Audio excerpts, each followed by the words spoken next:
être un peu l'interview des alcooliques, j'ai pris un verre de vin rouge, j'ai pensé que tu allais me prendre un verre aussi.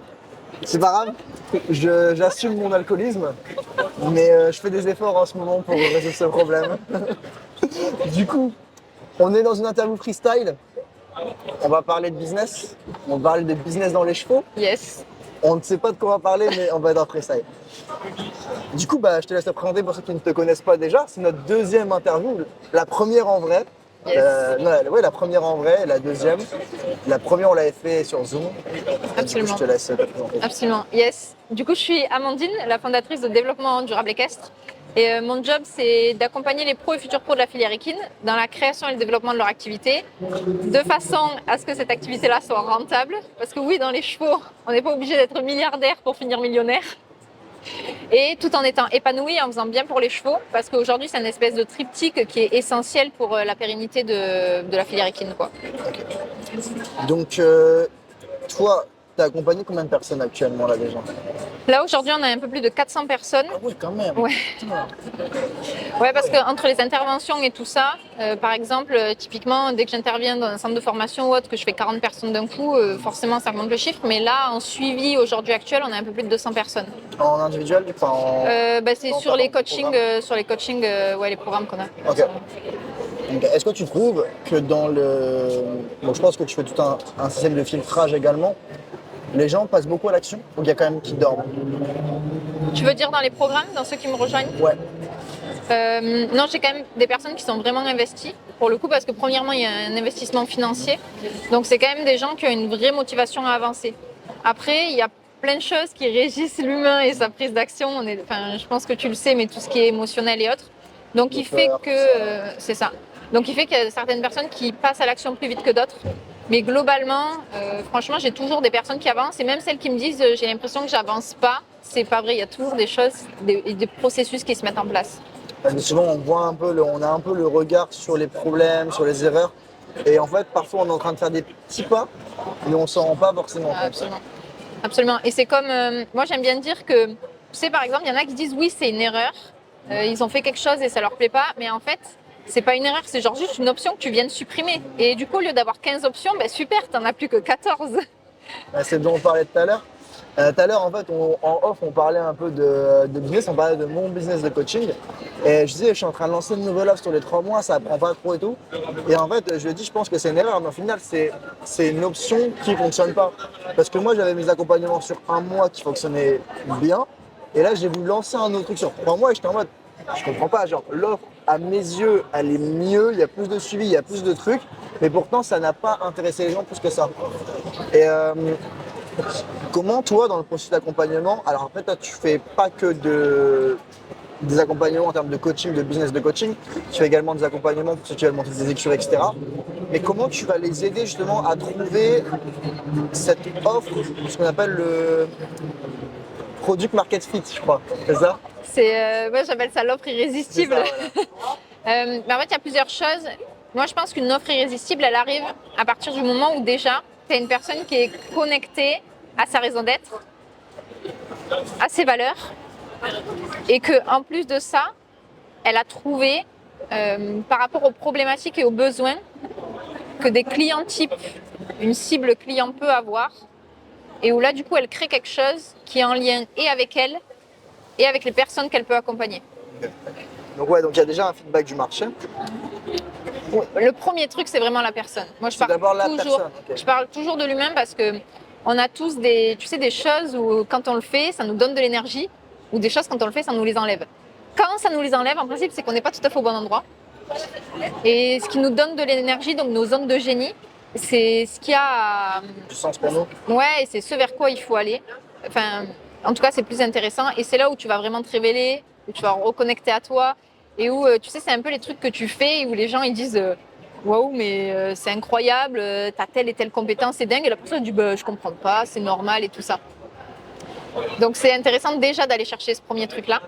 Et une fois que tu as ça, c'est te dire ok, cette zone de génie-là, comment est-ce que je peux la mettre à profit pour aider le monde autour, quoi. Et après, c'est trouver, du coup, quelle personne a quel problème auquel je peux répondre en ayant cette zone de génie.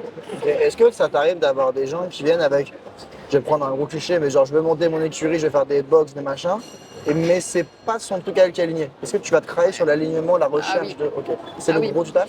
En fait, j'ai beaucoup de personnes, moi la première, ça m'arrive très souvent, de dire, genre par exemple, tu vois quelque chose sur le marché ou des concurrents qui font quelque chose et tu dis, ok, je vais aller vers ça parce que tu doutes un peu de toi, t'es pas sûr et tout, donc tu vas aller vers ça. Mais c'est une putain de connerie, faut pas faire ça. Ouais, j'ai eu un peu cette idée-là. Moi, je veux pas faire de formation en ligne, tu vois, parce que. Bon, là, je sais pas si je me fais une interview, mais j'ai vraiment pour projet de devenir un des meilleurs coachs dans ce que je fais, je parle en tout cas, Ouais. au monde. Et le meilleur moyen de devenir un très beau coach, bah, c'est de coacher, tout simplement. Et c'est pour ça que j'ai fait ce choix de ne pas faire de formation. Il y a pas longtemps, je me suis dit, putain, mais ce serait bien en termes de business d'améliorer les choses, et peut-être de créer une école en ligne et tout machin. Mais j'avais, je sais pas, ce truc un peu de résistance et je me dis, ouais, non, moi, ce que je veux, c'est prendre quelqu'un, faire un accompagnement, l'amener d'un point A à un point B et le suivre vraiment que lui. Pas le mettre dans, tu suis le programme, tu fais le machin, même si peut-être plus tard ça viendra. Et, euh, et j'ai regardé, je me dis, mais en fait, tout le marché, quand tu regardes tous les coachs, je vais pas forcément dire que c'est mes concurrents parce qu'on n'a pas la même offre, ni on n'apporte pas les mêmes résolutions, mais ils sont tous dans je crée ma plateforme en ligne, j'ai créé mon machin, et moi je dis, ok, tout le monde le fait, donc est-ce que moi je devrais pas le faire? Et après, je me suis dit, bah en fait, non, ça m'excite pas de faire ça. Enfin, genre, moi, ce que je veux, c'est prendre des gens au one-one, les connaître. C'est un peu comme, moi, je suis très proche des gens, tu vois, on rigole dans l'école, etc. Il n'y a pas ce côté très conventionnel, et c'est ce qui revient dans les feedbacks que je demande à mes élèves après le coaching. Ce qu'ils me disent, c'est que quand tu me coaches, j'avais pas l'impression d'avoir quelqu'un d'au-dessus de moi, mais plus d'avoir un pote qui, certes, est bienveillant, mais pas le gars qui se prend pour, voilà, tu vois. Et c'est pour ça que je t'en beaucoup dans, ok, le marché, il va te donner des informations. Elle est grasse, la table, hein. Un peu, ouais. Le marché va te donner, le marché va te donner des informations, mais qu'est-ce que toi, tu écoutes, toi? Et du coup, comment est-ce que toi, tu vas réussir à faire fitter les besoins du marché, Ouais. les besoins des prospects, des clients, les envies de la personne? Comment est-ce que tu fais pour mixer tout ça? Est-ce que c'est difficile? Alors, déjà, je vais être très honnête avec toi. Pour moi, là, quand tu me parles de formation vidéo, en fait, pour moi, c'est un moyen, c'est même pas un besoin du marché. Ok. Tu vois, genre, c'est un outil, c'est un véhicule. C'est-à-dire qu'au même titre, tu pourrais choisir une plateforme vidéo, tu pourrais choisir un livre, tu peux choisir de faire du one-to-one. Ça, pour moi, c'est juste comment tu le délivres. Ouais. Mais c'est pas ça, en fait. Le vrai besoin du marché, c'est toujours. On parle beaucoup du persona à la base. C'est Jean-Luc qui a 40 ans, qui a 3 enfants et tout. Ça, je pense que L'avatar, c'est ouais. old school. Ouais, l'avatar, je pense que c'est vraiment old school. Je pense que maintenant, ce qui définit une cible, c'est quel problème elle vit. Concrètement, c'est quoi son problème, c'est quoi sa frustration, c'est quoi sa peur. Et derrière, c'est quoi le résultat qu'elle veut atteindre, c'est quoi l'objectif qu'elle a. Et une fois que tu l'as défini comme ça, c'est beaucoup plus simple de dire, OK, qu'est-ce que je crée et comment est-ce que je le crée, comment je le délivre. Et comment je le délivre, encore une fois, ça c'est à toi de voir. Ouais, comment ça fit? Tu pourrais le délivrer de toutes les façons possibles. Ça, c'est un choix plutôt personnel et par rapport à ce que toi, tu ressens aussi. Est-ce que tu ne penses pas qu'une fois que tu as trouvé vraiment ta problématique et que tu as trouvé la manière dont toi tu veux l'amener, il y a aussi tout un process de fitage, tu vois. Faut que ça passe bien parce que moi je sais qu'il y a des gens, c'est des gens avec qui j'ai pas forcément travaillé car c'est pas ce que je fais, Ouais. mais qui me disent ok ton accompagnement il m'intéresse mais moi je serais plus rassuré avec du physique, tu vois. Et c'est pas grave, tu vois, parce que c'est des gens avec qui j'ai pas travaillé. Et je les réoriente vers d'autres coachs que je connais qui font du physique. Mais et je pense qu'il y a aussi ce truc-là de qu'est-ce que le marché est prêt à accepter en termes de délivrabilité. Oui, c'est clair qu'il y a quand même une question de time to market. C'est-à-dire qu'à un moment donné, si tu vois, tu serais arrivé il y a 15 ans avec une plateforme en ligne, tout le monde t'aurait regardé en mode il va où le gars, quoi. Et tu vas forcément avoir du frein qui est lié à ça. Après, ça, c'est ton job en tant qu'entrepreneur d'aider les gens à passer à l'action et de les rassurer. Parce que de toute manière, l'achat, ça fait toujours peur. Et donc, si toi, tu penses que c'est la meilleure façon de délivrer le produit et le service, de par plein de contraintes, que ce soit business ou autre, il y a... donc, du coup, en fait, la plateforme que tu vas choisir, quoi qu'il en soit, il y a toujours des bénéfices et des inconvénients. Et ça, c'est à toi, finalement, de la choisir. Quand tu dis la plateforme, c'est la délivrabilité. Oui, la délivrabilité, absolument. Enfin, oui, excuse-moi, quand je dis plateforme, ça peut être soit une plateforme vidéo, soit un livre, soit des séminaires, soit je sais pas quoi. Mais ça, c'est à toi de voir par rapport à ce qui te fait vibrer. également parce que par exemple, si tu es hyper animé par le fait d'avoir du contact avec les gens, de les voir en direct, de pouvoir les toucher, forcément, tu vas préférer le présentiel. Mais à l'inverse, si tu as besoin de scaler et autres, et que tu sais qu'il y a des conseils qui peuvent être mis en vidéo, et en plus, le bénéfice pour la personne, c'est qu'elle puisse les revoir à l'infini, etc., et que ce soit pas, tu vois, éphémère en mode tu le délivres une fois et puis ça n'existe plus, c'est intéressant d'utiliser la plateforme vidéo. Ok. Un truc que j'ai remarqué aussi, c'est que parfois, bah, du coup, on en parlait tout à l'heure, mais c'est que toi, tu vas avoir une idée et tu penses que ce truc-là va être incroyable, mais ton marché, ton avatar, il va pas du tout être en mode de ça, c'est bien. Alors que toi, tu sais dans le fond que ça peut vraiment marcher avec. Et est-ce que tu penses pas qu'il y a une limite, comment je peux dire ça, tu vois, il y a un prix que les gens sont prêts à mettre. Est-ce que tu penses qu'il y a une limite dans ce... Alors évidemment, si tu mets un truc à 1 million d'euros, là tu fermes vraiment des portes. Mais comment est-ce que tu penses que c'est quoi? C'est les résultats qui vont changer? Est-ce qu'il y a un moment où tu stagnes et du coup tu pourras pas scaler? Parce que moi, dans ce que je fais, je vois pas trop comment est-ce que je peux scaler ça. C'est-à-dire pour le même produit. Alors pour ceux qui ne connaissent pas les concepts en business, en gros scaler c'est un accompagnement en one-one, c'est pas quelque chose qui est scalable. C'est pas quelque chose qui est réplicable à l'infini. Par contre, un e-book, une formation vidéo, on la tourne une fois, on le construit une fois et on peut le vendre à l'infini. Moi, vu que je suis sur du one-one, je ne vois pas comment forcément je pourrais scaler ça. Ouais. C'est pour ça aussi que tu as différents moyens de délivrer et différentes organisations. Si tu fais le choix d'être en one-one, effectivement, tu sais que ton temps, en mode, tu as 24 heures comme tout le monde, tu vois, à un moment donné, tu peux pas faire plus, quoi. Donc, tu peux bouger quelques paramètres, mais effectivement, tu vas pas pouvoir passer de 10 clients à 100 clients par mois. Ouais. Par contre, il y a d'autres moyens qui s'appellent les moyens humains, et c'est-à-dire que tu recrutes des coachs et que tu formes et que tu mets avec toi. Mais dans ce cas-là, c'est un business model qui est complètement différent. Mais effectivement, c'est l'une des grosses problématiques des business, c'est que quand tu veux scaler, tu as toujours un choix technique à faire. Tu vois, typiquement, aujourd'hui, j'en parlais juste avant avec les coachings d'avant, c'est que je pourrais très bien faire le choix de dire, OK, on augmente, on va chercher le million là direct après-demain, mais est-ce qu'aujourd'hui, je suis prête à épouser le couple inconvénient-avantage pour le faire et à lâcher certaines choses qui seraient nécessaires pour que je le fasse et qu'on rentre 100 personnes par mois? Honnêtement, aujourd'hui, je ne suis pas tout à fait prête. Parce que tu n'es pas aligné ou parce que tu ne te sens pas de le faire? Non, aujourd'hui, c'est plutôt le côté de dire il y a des choses que j'ai pas envie de lâcher et qu'il faudrait que je lâche si je veux le faire, quoi. Donc c'est plus par rapport à ta vision en fait, à toi du coup? Je sais pas si on veut parler de vision, mais en tout cas de ce qui me fait kiffer, tu vois. Parce qu'aujourd'hui, typiquement, moi aussi, j'ai des coachings individuels et franchement, c'est des moments que j'adore. Pareil, les appels de vente, j'adore prendre encore des appels de vente parce que je vois les personnes quand elles rentrent. Et je vois les personnes un an après, je me dis, oh my god, c'est trop bien. Donc, tu vois, tous ces trucs-là, franchement, si tu vas aller faire 1 million demain, ça, il faut que tu lâches un petit peu parce que c'est tout un process différent. Tu délègues, c'est des équipes qui font et tout. Puis tu as aussi ce truc où, moi, je sais que typiquement, genre, j'ai un personal branding qui est assez fort et que je sais que si demain, genre, je vais prendre un coach assistant et que je le mets sur le marché, il va falloir un temps d'adaptation parce que les gens, quand ils viennent, c'est pas forcément par narcissisme que je dis ça, mais ils viennent voir Alexis, tu vois. Bien sûr. Ils viennent pas voir la méthode Alexis, enfin, j'ai pas de méthode de toute manière, mais. Et ça, je pense que c'est un truc qui peut aussi poser problème. Et du coup, comment tu fais rentrer un coach dans ton truc? Comment est-ce que tu fais pour que les gens apprécient cette personne? Parce que les gens aussi, quand ils viennent me voir, ils viennent parce qu'ils veulent le résultat, etc. Mais souvent, quand je leur dis pourquoi est-ce que tu m'as choisi moi, ils me disent pas parce que tu as des compétences incroyables. Ils me disent parce que j'aime bien ta manière de penser, j'aime bien ta manière d'expliquer, j'aime bien qui tu es. Et du coup, ça, je pense qu'en termes de scalabilité, ça pose des problèmes. Et moi, c'est tout l'enjeu aujourd'hui dans mon business, c'est que j'arrive à avoir mes clients et tout, mais c'est comment est-ce que je peux scale ça pour le faire grandir, pour toucher plus de monde et améliorer plus de choses.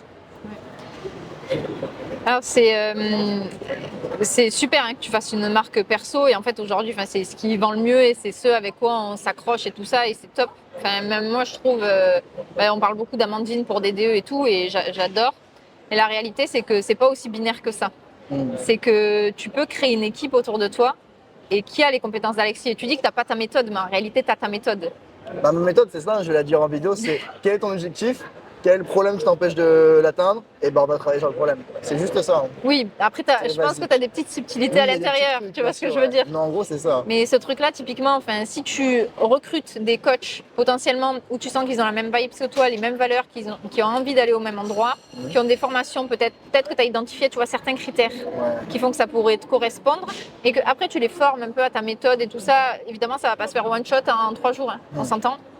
Mais par contre, c'est tout à fait envisageable. Mais le mieux, c'est de prendre dans. Je sais pas comment t'as fait toi, parce que t'as commencé à recruter, mais t'as recruté des gens qui coachent aussi?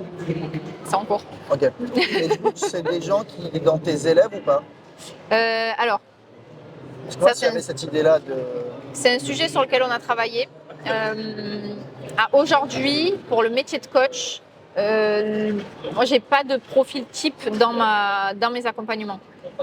Par contre, on s'est posé la question effectivement sur le parti du closing, parce que nous, on passe par appel téléphonique souvent. Sur la partie du closing, on a déjà testé des prestats externes. Ça marche pas et ça me convient pas du tout. Ouais, parce que c'est très pragmatique en fait, très protocolaire. Par contre, du coup, tu vois, je pense à une personne avec qui j'en ai parlé et dans le programme et qui irait tellement bien pour faire cette partie-là. Oui, parce que c'est des gens qui connaissent le produit en fait, donc c'est eux les mieux placés pour en parler au final. Oui, mais ça nécessite quand même une formation parce que le closing, c'est une compétence. C'est une compétence et tu peux pas vendre le programme en fait. Tu dois d'abord écouter la personne, tu dois ensuite trouver ses douleurs, qu'est-ce qui l'embête, c'est quoi les problématiques et dire ok, pour t'aider à résoudre ces problématiques-là, peut-être que ce programme-là il peut aller ou pas et dans ce cas-là le renvoyer vers quelqu'un d'autre.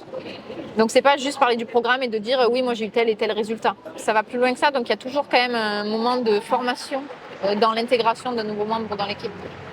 Moi j'avais vu un truc qui était super intéressant, c'était des Américains qui faisaient ça. C'était en gros, je sais plus les noms, mais je sais plus qui a fait des vidéos sur ça. Je me demande si c'est pas Marketing Mania qui a fait des vidéos sur ça. Tu connais? Ouais. Je crois que c'est lui. Et en fait, il explique comment est-ce que tu fais pour ramener quelqu'un sur un business model que toi, il est identifié à toi. Et il prenait l'exemple d'un coach fitness qui commence à vieillir, qui du coup ne pourra plus afficher des performances hautes en termes de muscu. Et en fait, ce qu'il a fait, c'est qu'il a fait venir un assistant qui a mis toute une espèce de storytelling autour de son assistant. Et petit à petit, en fait, il l'intègre dans les vidéos. Ce qui fait qu'en fait, l'assistant devient un personnage du personal branding, tu vois. Et du coup, il y avait une autre méthode, ça je crois que je l'ai vu dans un podcast également, mais je sais plus c'était de qui. Ça va peut-être me revenir. Je sais plus du tout, c'était un podcast business en tout cas. Et je crois qu'il y avait plusieurs. Je crois que c'était un podcast business d'Antoine BM, mais je suis pas sûr du tout. Et en gros, il disait que il allait lancer son coach assistant, mais sur une autre chaîne. En fait, et il lance sur une autre chaîne YouTube qui regroupe la première, et du coup comme ça les gens en fait ils peuvent développer. Parce qu'au final les gens, comme tu dis, ils veulent. Si je prends Andy Booth, tu vois, les gens quand ils viennent faire un stage, ils veulent voir Andy, ils veulent pas voir l'assistant d'Andy, tu vois, pour faire vraiment un cliché, tu vois. C'est hyper intéressant que tu dis ça parce que la réalité, c'est que c'est Nadia qui coach derrière, mais en fait il a tellement bien formé et tout. Sur ces deux méthodologies-là, en tout cas moi je les prendrais pas. Parce que du coup, ça développe une autre personnalité. Moi, je pense que, en tout cas, ce qui fait le plus sens pour moi, c'est genre, tu prends Alexis et tu formes quelqu'un ou Alexis, quoi. Et tu veux qu'il délivre ça. Alors, évidemment, la personne, elle va apporter des choses un peu différentes, un peu supplémentaires, mais ça peut être hyper complémentaire avec toi. Ah, c'est vrai. Et c'est ça qui est intéressant, c'est que peut-être que, tu vois, tu vas un peu trop vite sur certains trucs et lui, il va prendre un peu plus le temps et c'est top. Parce que du coup, si tu sens que dans l'entretien, la personne, elle te dit, ouais, j'ai besoin de prendre un peu le temps et tout ça, tac. Tu penses à la personne avec laquelle tu bosses. Ouais, ou alors quelqu'un qui va être beaucoup plus dans. Moi, je suis très dans la psychologie du cheval, le comprendre, développer son instinct. Peut-être prendre quelqu'un qui va être vraiment meilleur que moi sur toute la partie mécanisation du cheval, assouplissement, le muscle. Déjà, c'est des compétences qu'aujourd'hui, j'ai pas, que j'ai pas encore appris à le faire, mais ça pourrait être méga complémentaire. Après, est-ce que ça va correspondre avec ce que moi je propose? Ah, ok, c'est bien si je m'associe avec un cavalier pro. Même peut-être que les gens qui me suivent, ils en ont rien à foutre, tu vois, de ça. Donc c'est aussi tout l'enjeu. En fait, le game, c'est de savoir, toi, c'est quoi ta cible concrètement. Et vraiment d'aller dire, ok, c'est quoi les compétences essentielles qui sont non négociables. Et derrière, d'accepter que la personne, tu lui laisses de la place et tu ne seras pas plus légitime qu'elle à accompagner les gens que tu accompagnes. Tu vois ce que je veux dire? Et c'est exactement le procédé là qu'on a fait on est en train de faire la fiche de recrutement du prochain coach. Je le sais en avant-première. Ouais, petit exclu là. Et du coup, je me suis posé cette question-là, c'est quoi? C'est est-ce que je veux une Amandine bis et en réalité, en fait, je ne serai jamais satisfaite si je fais ça parce que personne ne sera jamais moi? Ou est-ce que je veux une part supplémentaire où moi, en fait, je suis pas très bonne là-dedans et où ce coach-là, finalement, il sera plus impactant là-dessus? Ouais, c'est intéressant. Ok, c'est super intéressant. Ouais, qui va garder, rester sur le même tronc, mais qui va apporter des petits éléments qui vont embellir le tout en fait. Absolument. On a les mêmes valeurs, on est challengé, on a envie que les gens aient des résultats, on a envie d'aller haut, on a envie de modifier la filière équine, on a envie de l'impacter ensemble et tout ça. Ça, tu vois, c'est le tronc de l'arbre. Et après, les branches, elles sont toutes différentes. Mais pour autant, elles ont toutes leur rôle à jouer. C'est quoi tes objectifs là pour les 3 prochaines années en bâtiment?